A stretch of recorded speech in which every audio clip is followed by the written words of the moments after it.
Look at your gorgeous dress. Thank you very much. Amazing. Thank you so much. So do you. Congratulations on this film. I was saying to your director, the lovely Tate, earlier that there's not every film that an actor signs up for that they get to act and get to go for it and just really explore and delve into, and this really felt like one of those opportunities. It was a huge opportunity, and I certainly hadn't played a part that goes to the depths of despair like this one. I mean, I just thought how fascinating to have your protagonist be a blackout drunk. You know, you just never see that ever.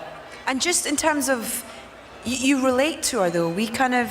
You don't like her, then you love her, and you feel so many emotions go through the way that you relate to her as well.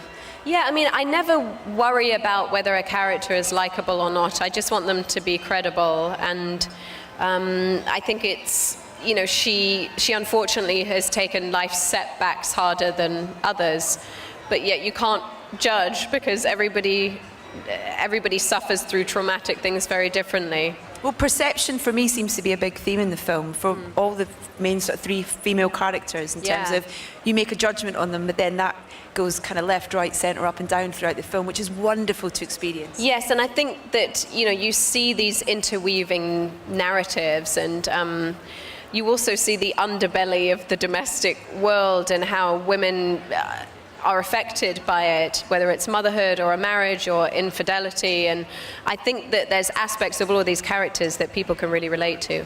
You do drunk brilliantly.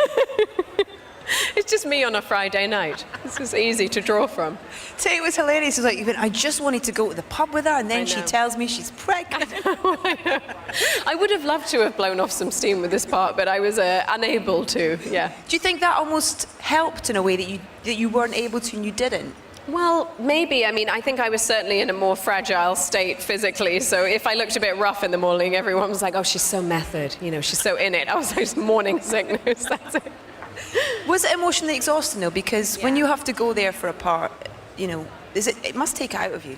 I think there were certain scenes that were really, really tough. And I think they do require a certain amount of focus, but I do prefer to keep a set quite light. I actually need to be in a happy place in order to work well. Still like a train journey? I've taken a few since, yeah, I have. I still do. Wow. I love you. Wow. He can project, can't he? Wow. He doesn't need a microphone.